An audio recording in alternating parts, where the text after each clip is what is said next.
E agora você acompanha pela Rádio Rio de Janeiro o programa Estudo das Obras de André Luiz. Vamos refletir sobre o livro Nosso Lar. Produção e apresentação, Tereza Cristina e Marco Antônio.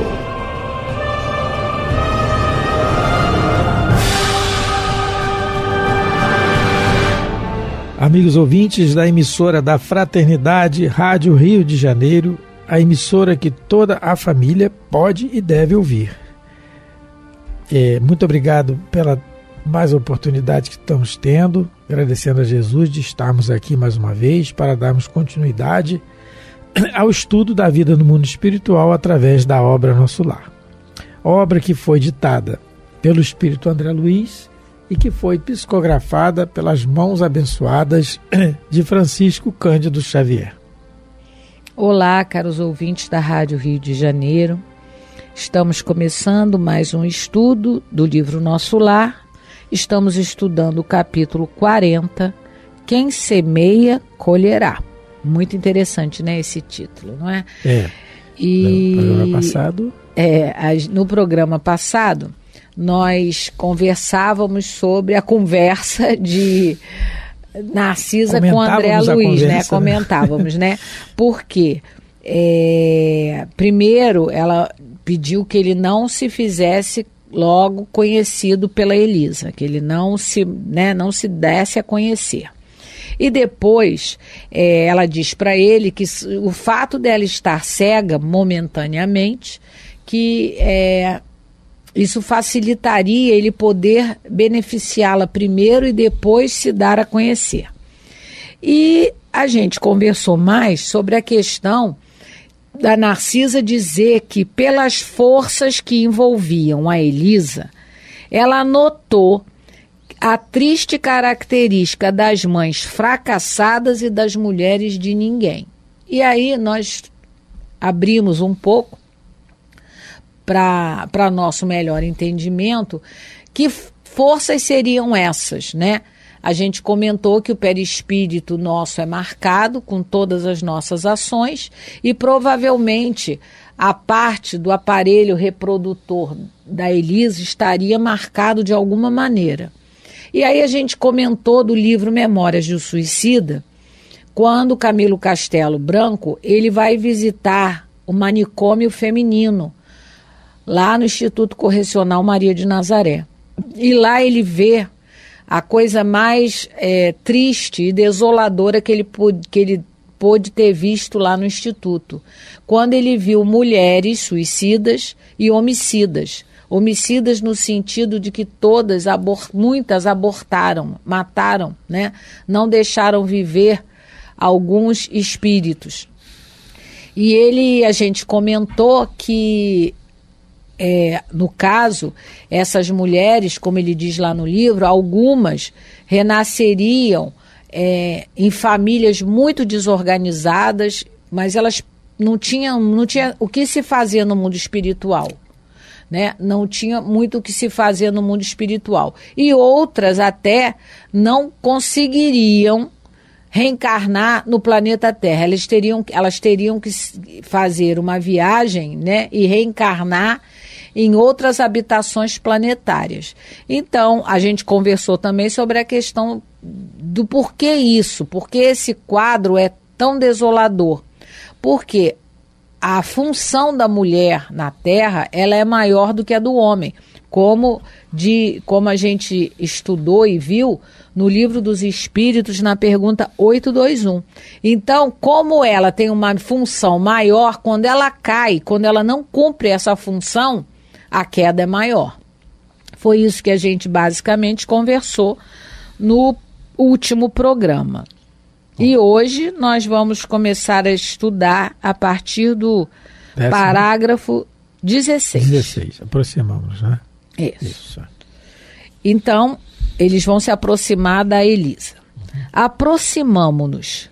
Tomei a iniciativa da palavra confortadora. Elisa identificou-se, dando o próprio nome e prestando de boa vontade outras informações. havia 3 meses que fora recolhida às câmaras de retificação.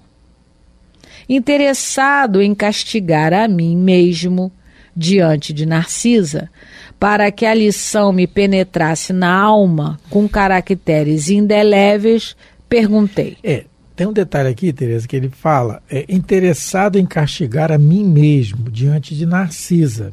Então ele já está, anteriormente nós lemos e comentamos, da resolução firme de empreender o reajuste necessário, que ele está dizendo, que é a vontade. E ele já está dizendo, completando essa vontade, que está interessado em castigar a mim mesmo. O que é isso? Ele está querendo que fale do erro dele, que ela fale sem se identificar. Nós pegamos um assunto paralelo a esse, análogo a esse, no livro Paulo Estevão, a obra Paulo Estevão, maravilhosa, que é ditada por Emmanuel, na psicografia também de Francisco Cândido Xavier. Quem não teve oportunidade de ler, por favor, leia aqui. É imperdível essa obra, né? É o cristianismo nascente. Na obra Paulo Estevão, o rabino Saulo de Tarso, ele deflagrou uma perseguição aos primeiros cristãos. Ainda não eram chamados assim, mas eram os primeiros cristãos. Questão de eram orgulho, os homens do caminho. Os homens do caminho, eram chamados homens porque é uma casa que foi doada a Pedro e ele foi para que se atendesse os necessitados no caminho entre Jerusalém e Jopa. E aí, nessa casa eles atendiam. Então, como era um caminho entre Jerusalém, era a casa do caminho, né? Então, foi doada essa casa e os homens do caminho. E lá tinha um pregador chamado Gesiel, que no livro conta a história. Falava muito bem, muito inteligente, e conseguia exalar bem, falar direito, comentar corretamente a mensagem de Jesus para que todos ouvissem. E Saulo foi ouvir. Saulo queria uma retórica com ele não aceitou um debate, e aí Saulo fica no seu orgulho ferido, e aí começa ali uma perseguição de cristãos, deflagra, e essa perseguição ela ganha uma proporção muito grande, e como toda perseguição entram ali no meio uns interesses pessoais de perseguir fulano e fulano por questões passadas. Bom, isso aconteceu, ele fez um salseiro em Jerusalém muito grande. E aí o tempo passa, Saulo se torna adepto do caminho também, né, cristão. Ele vê Jesus na estrada de Damasco, se transforma e tal. E passado algum tempo, ele vai, por aconselhamento de Gamaliel, o seu mentor lá no Sinédrio, que era um homem bom, né, já tinha lido os escritos de Mateus, Levi, já estava se adaptando das ideias de Jesus. O mentor dele aconselha a Saulo, depois da sua transformação, a ir para o deserto, cujo irmão de Gamaliel tinha comércios de couros que os camelos transportavam pelo deserto, e tinha os oásis, que paravam e pegavam as produções para levar para a venda. Bom, Saulo vai trabalhar no deserto de Palmira, no oásis chamado na localidade de Dan, ali pela Síria, né? Então ele vai trabalhar lá. E aí lá tem um casal trabalhando, Áquila e Prisca. Quando ele vai trabalhar, ele está já meio um pouco irreconhecível, né? Por tudo que tinha acontecido já depois da transformação dele. E ele lá no diálogo, imagina, é um deserto, um oásis, só tem o casal, Áquila e Prisca, e Saulo que chega. E Saulo chega, começa o comentário e ele vê que os dois são cristãos já. Tem as anotações de Levi. E Saulo observa e se diz também que é. Bom, se relata e tal.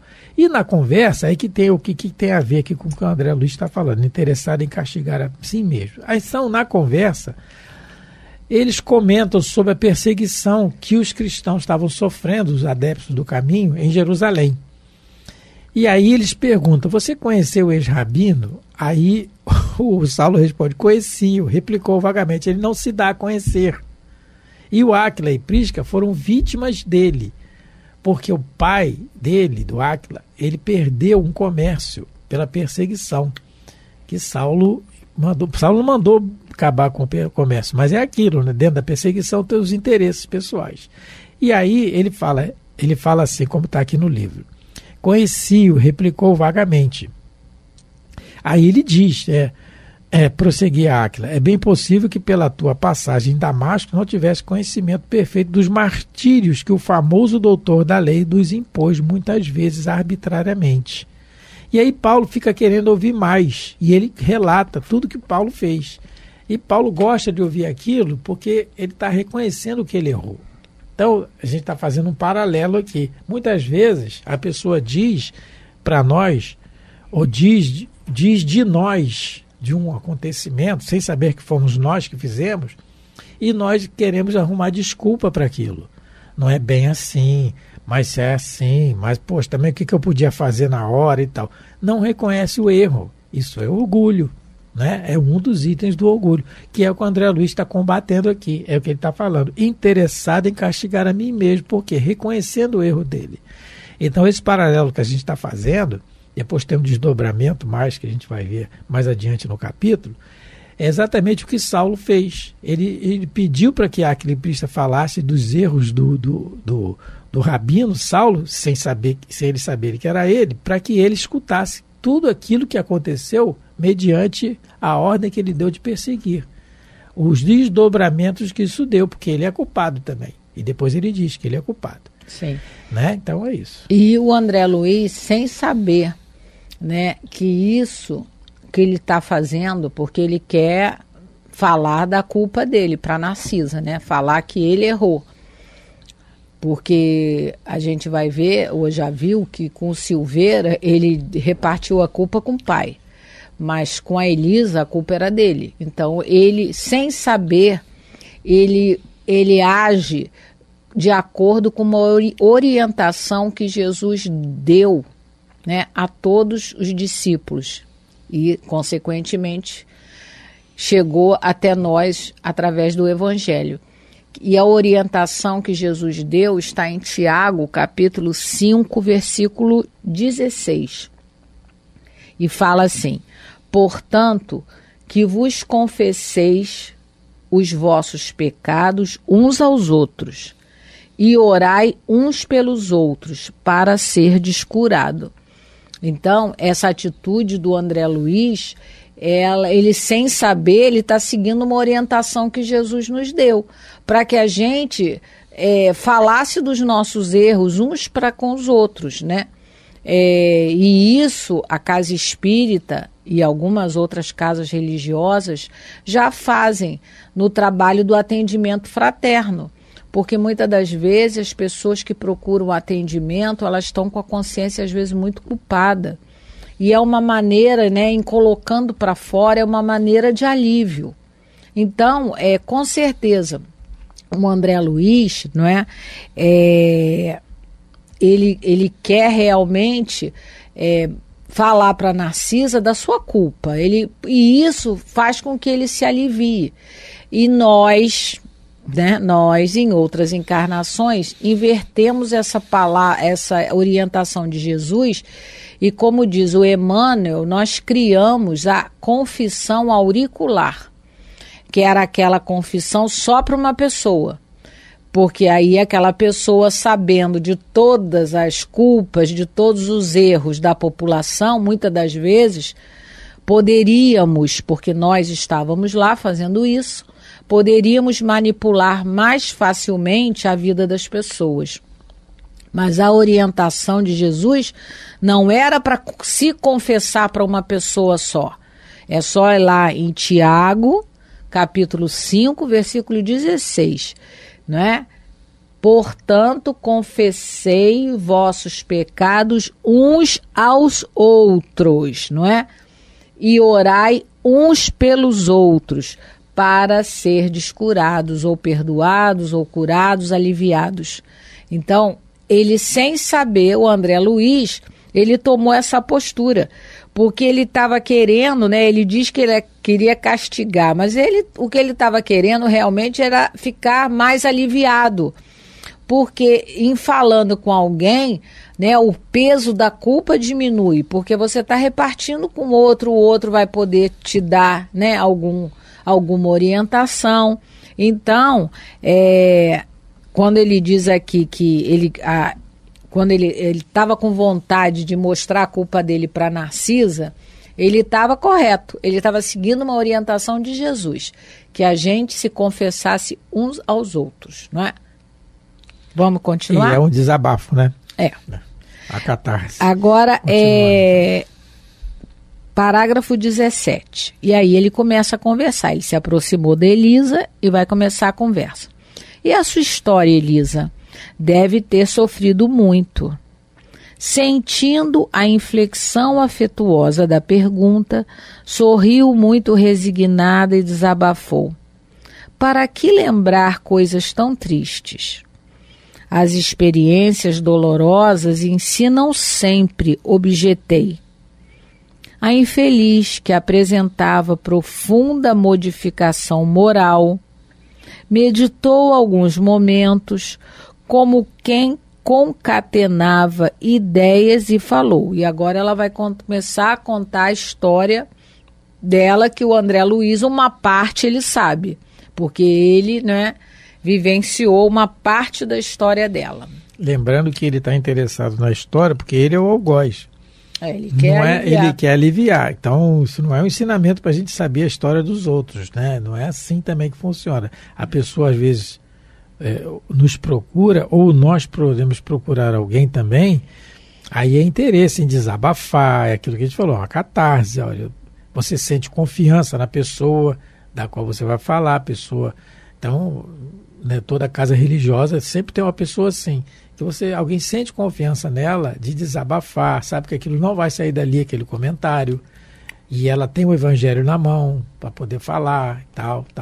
Então, é diferente. Aqui ele está querendo saber da história, não é para fofoca, é porque ele está querendo, ele é o algoz, ele está querendo, eu queria interessado em castigar a mim mesmo para reconhecer o meu erro, não é? Cada vez mais. Aí ela, a partir do parágrafo 22, ela começa a narrar a experiência dela. Minha experiência foi a de todas as mulheres doidivanas que trocam o pão bendito do trabalho pelo fel venenoso da ilusão. Então, quando ele diz aqui no parágrafo anterior que ela já apresentava profunda modificação moral, a gente vê que ela já está, ela já está consciente dos seus erros. Porque muita gente chega, né, muitos de nós poderíamos chegar ao mundo espiritual condenando todo mundo menos a nós mesmos, achando que o santo só somos nós na história. Todo mundo é culpado. É quando a gente começa a arranjar desculpa pra gente. Quando a gente começa a arranjar muita desculpa pra gente, é que a gente acha que o outro é que é o culpado. Mas ninguém erra sozinho, é muito difícil, né? Mas ela já está, né, numa postura de achar, ela está mais consciente, vamos dizer assim. Ela já está entendendo que ela errou. Lógico, o André Luiz teve participação na dor dela, no sofrimento dela, sim, né? Mas ela teve um comportamento equivocado, ela fez a escolha equivocada. Como ela mesma diz, eu troquei o pão bendito do trabalho pelo fel venenoso da ilusão. E aí ela continua. Nos tempos da mocidade distante, como filha de um lar paupérrimo, vali-me do emprego em casa de abastado comerciante, onde a vida me impôs imensa transformação. Então ela saiu lá da casa dos pais, que eram muito pobres, e ela devia ser bem mocinha ainda, porque a gente sabe que no século passado se botavam praticamente crianças para o trabalho doméstico. No caso aqui retrasado, né? Não, 20, 21. Não, passado, no século passado mesmo. A gente tem conhecimento de uma senhora que frequenta a nossa casa, que ela foi trabalhar nessa mesma situação da Elisa. Ela foi trabalhar numa casa de família aos 10 anos, porque eles eram muito pobres. E ela se formou em enfermagem, né, na Universidade Federal do Rio de Janeiro. E ela começou como empregada doméstica, mas foi a escolha que ela fez foi a escolha acertada. A escolha que a Elisa fez foi a escolha errada. Né? Saíram da mesma condição financeira. Um detalhe, porque infelizmente o racismo ainda estava bem predominante na sociedade, né? Muito mais do que hoje, e é negra. Então ela é preta, né? Negra, então a gente tem que falar preta. E ela sofreu muito. A Tereza lembrou bem a história da Elisa. Sim. Ela veio da cidade do interior, trabalhar com a casa de família e conseguiu. Fez as escolhas foram mais acertadas, né? Então, ela foi trabalhar na casa desse comerciante abastado, que nós sabemos que é o pai do André Luiz. Esse negociante tinha um filho, mas ela está narrando a história, né? Esse negociante tinha um filho tão jovem quanto eu. E depois da intimidade estabelecida entre nós, quando toda a reação de minha parte seria inútil, esqueci criminosamente que Deus reserva o trabalho a todos os que amem a vida sã, por mais faltosos que tenham sido, e entreguei-me a experiências dolorosas que não preciso comentar. Aqui tem uma coisa interessante, Tereza, quando ela fala assim, esqueci criminosamente. É aquilo que acontece conosco, nossos retornos à carne. Isso que ela está falando, quando ela fala assim, esqueci criminosamente que Deus reserva o trabalho a todos, isso com certeza ela teve esse aprendizado antes da encarnação dela.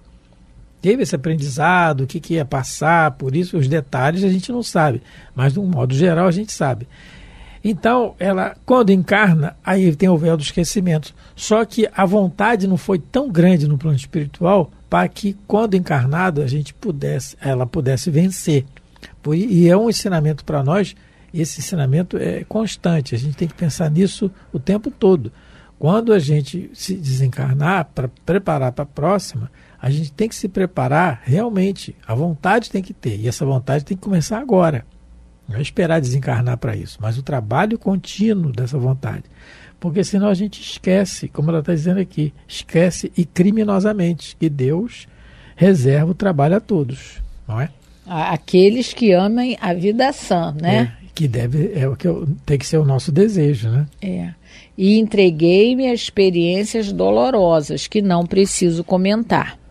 Conheci de perto o prazer, o luxo, o conforto material e, em seguida, o horror de mim mesma, a sífilis, o hospital, o abandono de todos, as tremendas desilusões que culminaram na cegueira e na morte do corpo. Então, ela resumidamente contou para o André Luiz e para a Narcisa, que estava ali do lado, que a opção dela na vida foi a opção errada.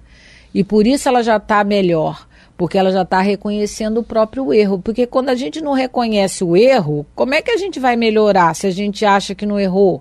Se a gente acha que não está fazendo nada errado? Se a gente não se reconhecer verdadeiramente como nós somos e como nós estamos, a gente não consegue melhorar a nossa condição. Provavelmente, né, ela foi abrigada em nosso lar porque ela já estava reconhecendo que ela teve todas as oportunidades possíveis e ela não conseguiu aproveitá-las. E ela mesma está relatando isso, que no começo, enquanto ela era jovem, tudo eram flores, tudo era luxo, era facilidades, era conforto material, mas a idade chega, não é? E aqueles que só dão valor à parte corporal, como dizem os espíritos, a juventude é breve. E ela vai passar, e ela passa. E aí, não é, quando chegou a idade, a velhice, ela realmente, esse tipo de trabalho que ela tinha, ela não conseguiria mais sobreviver com ele, infelizmente, né? Se podemos chamar a prostituição de trabalho. E isso que ela fala do... o tempo, Tereza. Meu esquecemos. Deus, o tempo correu. Mas no próximo programa nós vamos continuar, porque esse assunto, né, eu já ia comentar, é um assunto interessante. Mesmo. Muito obrigado pela atenção, pelo carinho. Fique com Deus. Muita paz de Jesus a todos. Que Deus abençoe vossos lares. A Rádio Rio de Janeiro apresentou o programa Estudo das obras de André Luiz. Produção e apresentação: Tereza Cristina e Marco Antônio.